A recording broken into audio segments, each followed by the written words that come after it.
Impressions, a series providing a closer look at people and topics of interest to the community.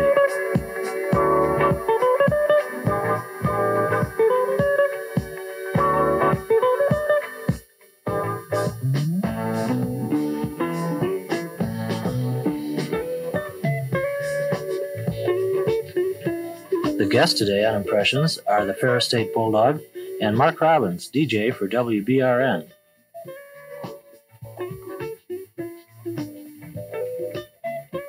The host of Impressions is Rich LaVere.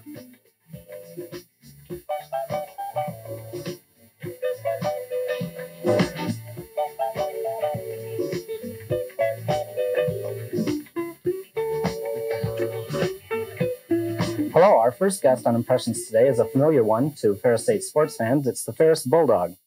Good morning and welcome to Impressions. Thank you for having me. Super. How did you get your job as Bulldog? Well, it started back in the year of '82, October about, when Jim, the former Bulldog, had told Mr. Davenport, Dean of Athletics, that he would be graduating, and if they wanted another Bulldog, they'd have to start looking. Plans were slated at the time to have another Bulldog fill in as a backup and alternate back and forth from Jim to the new Bulldog until he did eventually graduate, which was supposed to be at the end of winter quarter. So he would be doing the '82 season of sports. It turned out that Jim had gotten an offer with the Red Wings in Detroit, and an offer like that he just couldn't turn down. Therefore, they were a little bit pushed for time as far as getting somebody, and they had selected 5 of us. There was a number to call.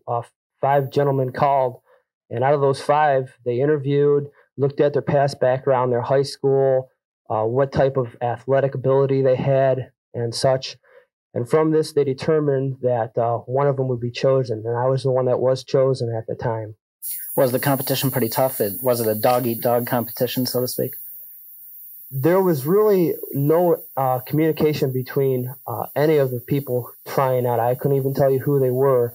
They had stated a number to me that it was 5 approximately. For all I know, I could have been the only one. Mm-hmm.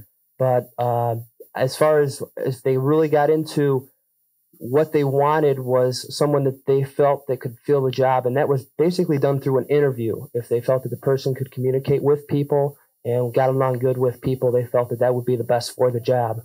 Now, you mentioned high school experience in the job. How did your high school experience help you get this? Well, I believe my high school experience more or less didn't get me the job as far as, I did this, I did that. Mm-hmm. As much as it did, I was free and I was able to be myself. And by being myself, I was able to get along good with Mr. Davenport and the other people on the board selecting the Bulldog. I don't feel that my high school did too much for me besides the background I had in acting. I had several years of high school acting, which helped me out a great deal. Did you have to learn how to skate, or did you know how to skate very well before this job? Well, that's a funny situation because Jim, the first Bulldog, he started this when he was missed final cuts for the hockey team in '80. I believe it was about '81. He did not make the cuts, and this is when he developed this character. He skated around. People began to like him, and he was a good enough skater to make the team for the Ferris State Bulldogs. I had no previous experience of skating other than 3 or 4 years old, but I did tell them at the time that I don't know how to skate, but I am willing to learn, and I will give it my best shot. And they felt that that was enough to satisfy their need to have me skate, and I was able to learn how to skate, if you call it skating. I don't know if it's called skating or not, but that's how I did learn how to skate on my own time. What sports do you do besides hockey? I know you're almost an institution at the hockey games, but what other sports do you do? As far as sports I have to do, they never said I have to do a sport. Mm-hmm. It's more understood that I have to perform at these sporting events. Football and volleyball. I've just picked up on volleyball as participating in it every home event. Hockey and basketball games. Those are the ones those 4 sports are the main ones I do. I want to eventually get into wrestling and a little bit into the baseball, but my school and other sporting events hamper me a little bit from doing that. Do you ever go to any games just on the spur of the moment, just to surprise everyone? Or are they pretty much well planned what games you're going to go to and exactly what you're going to be doing? I think everyone expects me to be at every football game and the hockey games. Likewise, the basketball. As far as volleyball, for the first year that I did do it, it was a surprise when I came in because I wasn't on a regular schedule. I'd come in when I had time and when I felt that I could fit it into my schedule. Then last year, or this past season, I did it on an annual thing. I did it every home game, and now they more or less expect to see my face there. So I don't go to an event just on the spur of the moment. It just happens, and I go. I'm expected to be there more or less. Which of the sports do you enjoy the most? By far, it would have to be hockey. I enjoy being participating with the players to an extent that I can get out and really communicate with them when they skate around the ice, and I know several of them just by the names on their back uniform or whatever. The crowd, it seems to be just like dropping a rock in a calm pool of water. It starts at Section G and it spreads out. The fans are basically made up in Section G of students.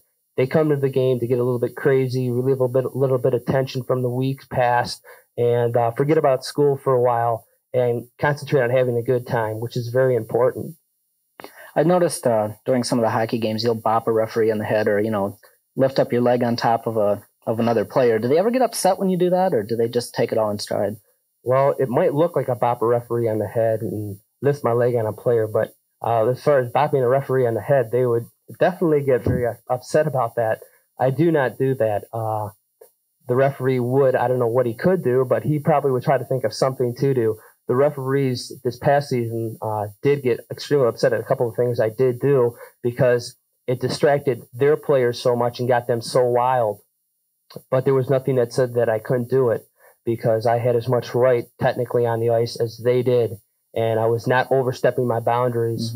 There was one time this past season that I was hit from behind by one of the opposing team members, and there was no penalty called for it. No one saw it, so they say. But I never touched their players. They touched me. And if they touch me and they get caught, well, they're the one that's going to get the penalty, not me. Do you do anything besides sports to go to any other activities? There are other activities that I do get involved in. Being I am a student, I can't get involved in as much as I'd like to. But I have done a fashion show, believe it or not, which was a lot of fun. And I do stop into the sporting banquets whenever I can, maybe occasional Blue Line Club. We have just started an athletic scholarship within this past season, and we're looking to do more for campus. As far as the athletic scholarship goes, it was designed back this past summer when I had suggested to Mr. Davenport that I wanted to do a marathon run of 6 miles to benefit Ronald McDonald House. I had called up Ronald McDonald House and asked them if they would be interested in sponsoring and getting like $5 or so from each McDonald's, and all the proceeds and money made would go directly towards Ronald McDonald House to help the needy children.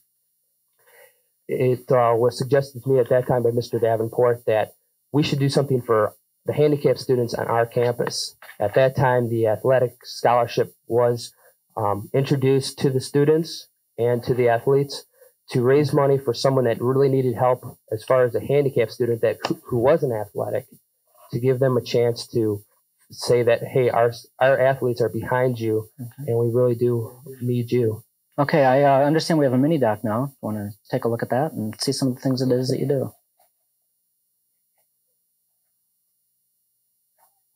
Welcome to my natural habitat, where on Fridays and Saturday nights, this place comes to life with Ferris State hockey. As the animated mascot for Ferris State, I help the crowd to make this all happen. My role with the hockey team is to encourage the crowd to support the Bulldogs and act as an extra entertainment throughout the game. I also help out with the lucky shoot, where some lucky person tries their hand at goal scoring.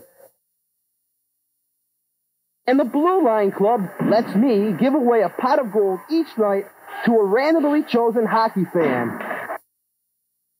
If I'm not here, you can probably count on finding me at lots of other Ferris State sporting events. During the football season, I attend all the home games and help the cheerleaders in inspiring the crowd. I also attend the basketball and volleyball games in hopes of adding extra action to the game. My job as a mascot is to boost team morale and hopefully increase school spirit.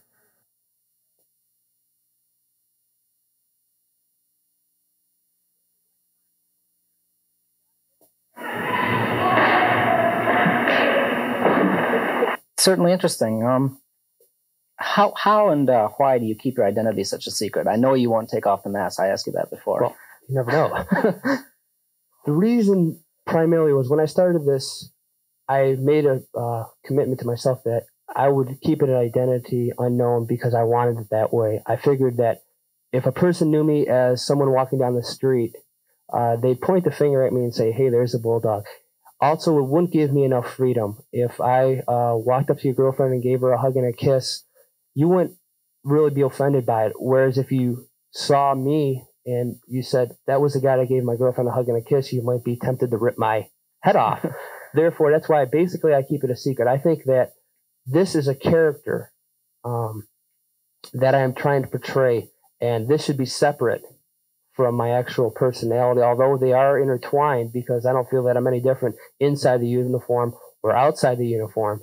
But I want to keep them separate because after I graduate from college someday in the year 2000, there's going to be another person to take my spot, and he's going to have to be another bulldog. And it's only a name, a title. It's nothing more. You say you're the same person in the uniform as out, or the outfit is without. Don't you find yourself a little more uninhibited when you're in the bulldog? You can do a little bit more than you would if you were just watching the game. That would be, I guess, the same with anyone that's even participating in a sport. When I'm in this uniform, it gives me freedom that I guess I would be embarrassed to do in public without it on. But that would be expected. The adrenaline gets going when you get in it. You see the crowd. They're watching you. You're expected to do certain things. And if you don't add up to what their expectations are of you, then they lose faith in it. So you got to keep their expectations high of you. Do you think that after your college career is over that you'll look for a job as a mascot for some professional sports team? Well, this year we're working on the bicentennial. I wasn't planning to graduate until the centennial, but that might be far off in the distance. But as far as getting into professional sports, Jim got out when there was a job opening available, and he got lucky, and luck has brought him great success. As I've been told as of recent, he is working with the Panthers in Michigan. If I happen to find a spot that's a pro spot, I'll take it if the opportunity arises. Okay. Well, thank you for being with us. It's been a pleasure having you. I've really enjoyed myself. Thank you. And we'll be back with more impressions after these messages.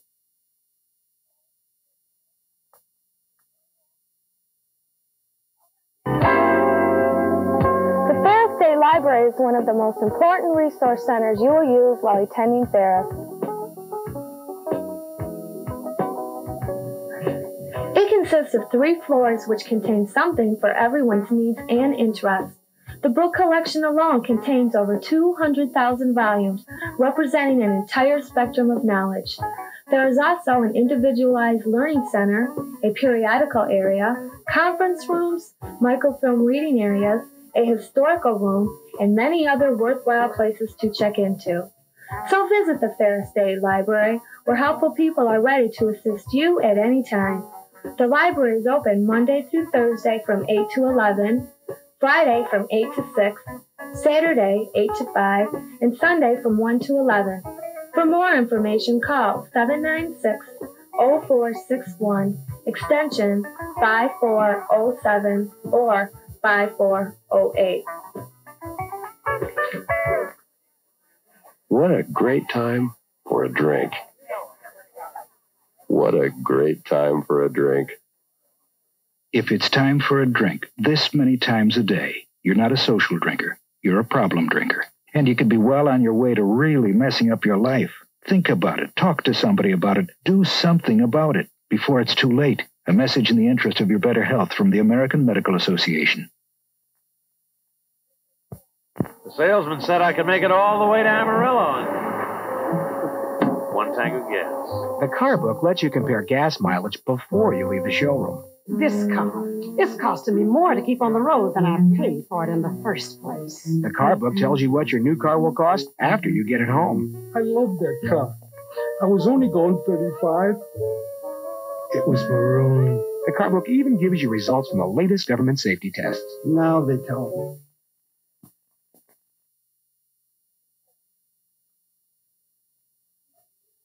Welcome back to Impressions. Our next guest today is a voice that is famous to Western Michigan, but his face might not be. We're talking about Mark Robbins.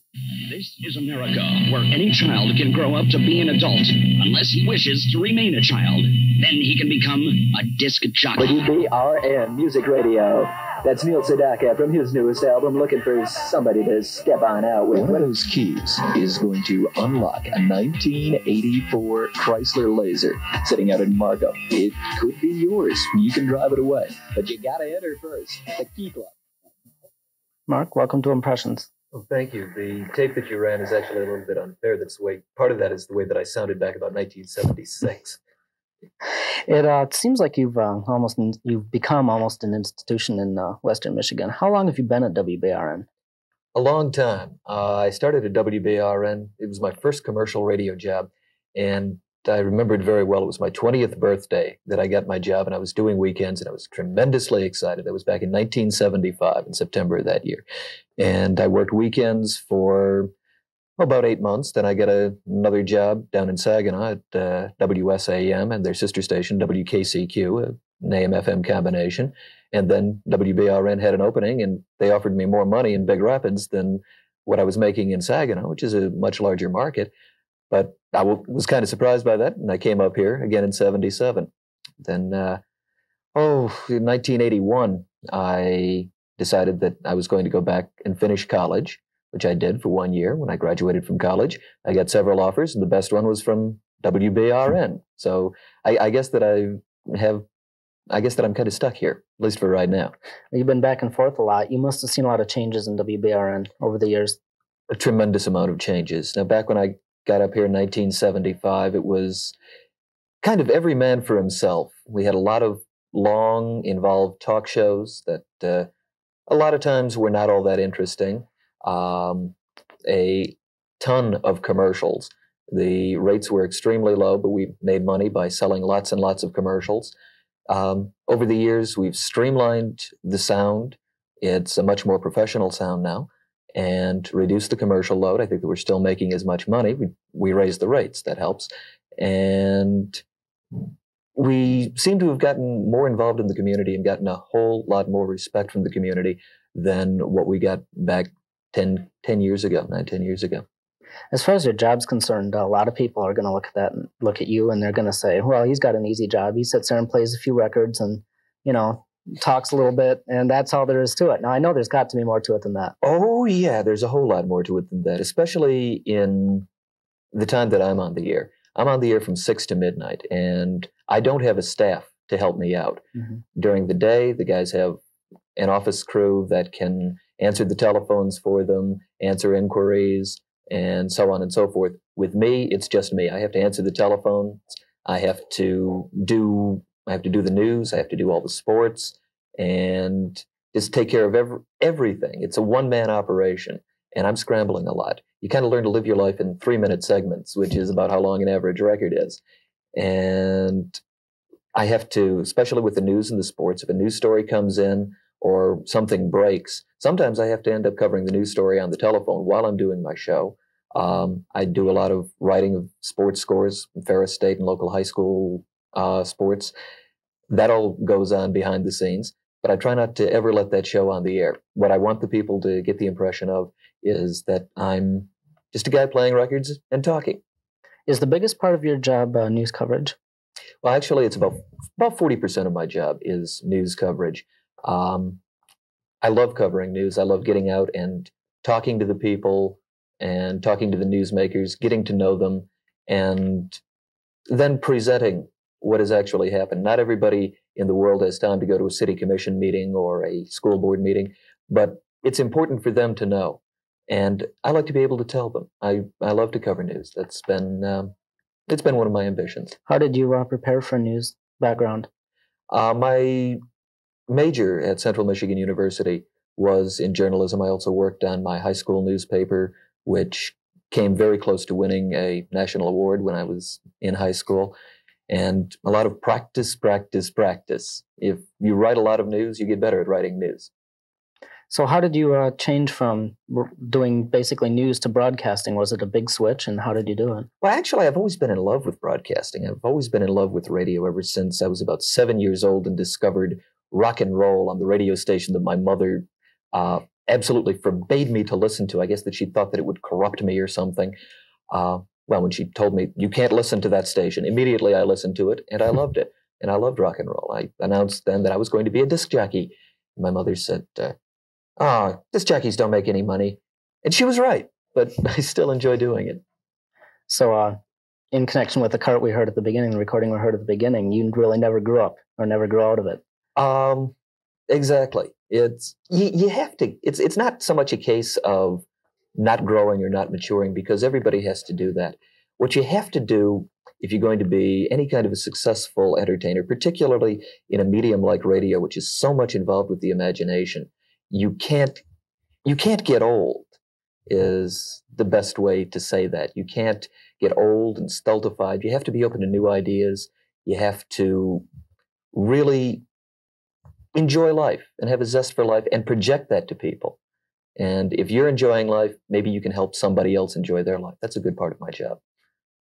One thing people always wonder, and I'm guilty of the same thing, when I saw you today, I thought, you always have a vision of what someone's going to look like on the radio. Mm-hmm. You hear them all the time. And when I saw you didn't look anything like what I expected. Do you find that a lot when people meet you for the first time? Yeah, and it's funny to watch from my viewpoint.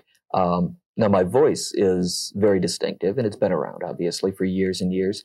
I can walk into a party store or something, start talking to people, and I've seen this happen, that somebody will be standing next to me, and they'll be kind of, I know that guy, but I don't recognize him. And it's fun to watch. And sometimes they'll come up and they'll say, "You're on the radio." Yes, I know. It's hard to respond to something like that, but it's interesting. It's interesting to watch, and I enjoy watching how people react to different things. There was a movie a number of years ago, Play Misty for Me, where a disc jockey had a lot of problems with an unbalanced listener. Yeah, she tried to kill him. But have you ever had anything happen like that, or any similar situations? Yes, I have. It's not something that gets a whole lot of publicity, obviously, but I have had one experience where an unbalanced person got into the radio station and threatened me with a knife, and I did an awful lot of talking. An awful lot of just calm down, and I managed to get out of that with my skin intact, thank goodness. Nothing further ever became of that. I have received threats, telephone threats. I've had the tires on my car slashed. Fortunately, that hasn't happened too often, but it does get kind of a feeling of paranoia sometimes. I have to be very protective of myself and of my family. Occasionally, I can go overboard. There is a very prominent local businessman, John Emmons, owns the property in back of WBRN, where he has a maple sugar bush. And during the springs, he'll go back there and tap the trees and do all kinds of work. And it's got to be done no matter what time of day or night. I mean, when the sugar's ready, the sugar's ready. Mm-hmm. And one time, I didn't realize that. And here was this strange car that I'd never seen before in our parking lot. And I called the cops on John Emmons, and he has never let me live that down. But you're going to call the cops on me again, Mark? But I'd rather be safe than sorry. You also won't find Mark Robbins in the Big Rapids telephone directory. If you need to get in touch with me at home, you already know how. Mm-hmm. Otherwise, you can find me at the station, and I'm always there. Well, there's obviously there's other stations besides WBRN. Do you listen to other DJs and other stations? Constantly. I have to steal my ideas somewhere. I like to listen to all kinds of different radio stations. Depending on what kind of a mood I'm in, I might listen to a country station or an all-news station or WBRN. WBRN, even though I work there, I have to say that it is my favorite radio station.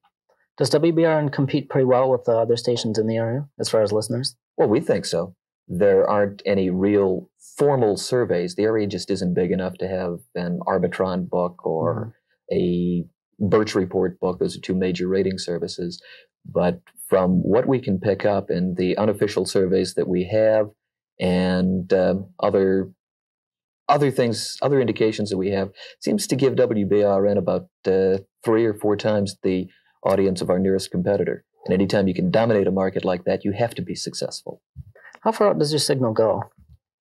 That's kind of a hard question. As far as where you can pick up the signal without interference, and when you drive under a power line, you won't get a buzz or what have you, it goes out about 20 miles in each direction. But we have had confirmed reports from WBRN AM from New Jersey and Virginia and Maryland and Missouri and Kentucky. Of course, that's freak reception, and that happens with AM signals. Do you see radio in this area expanding any? Well, it has to. We've seen it grow. When I got up here, there was one radio station, and that was in Big Rapids. We now have 2 Big Rapids stations. A Reed City station, station in Hart seems to be making an impact. There is a license been granted, I believe, for another station in Lakeview, and there's an application in for a station in, of all places, Stanwood. So it's getting more competitive, definitely. What kind of stations will they be? Will they be like WBRN, or will they be country format? Or I have no idea. I don't work for them. You're free to do whatever you want to on your own radio station. And a lot of stations go through a lot of changes before they find what works for them. Some stations never find anything that works. Do you think WBRN will be able to compete pretty well with them? I think so. We are well established, and we have been growing. In the years that I've been here, we have changed, we have grown, and we have improved. And radio is like any other business, in that you have to constantly grow, constantly change, and keep up with your audience. Because there's a guy down the street from you or down the dial from you who's going to come up with a better idea. So if you can come up with a better idea, then you can beat him. But he's going to be trying to beat you, and what happens is that the listener benefits. Okay, one final question. On your show, you refer to the world-famous back door. What is the back door, and why is it famous? Well, we have a back door, and it's world famous because we talk about it so much. We talk about it so much because it's world famous. Okay. With that ambiguous answer, we'll end this episode of Impressions. Thank you for joining us.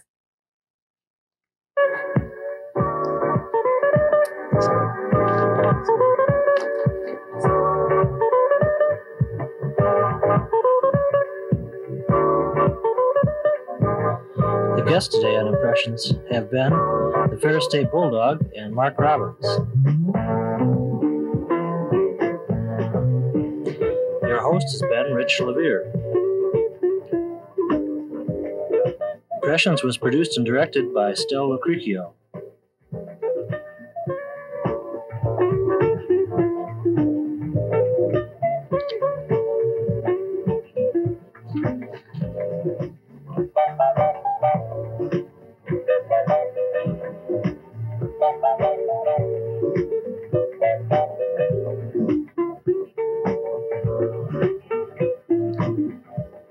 Impressions has originated in the television studio of the School of Education on the campus of Ferris State College.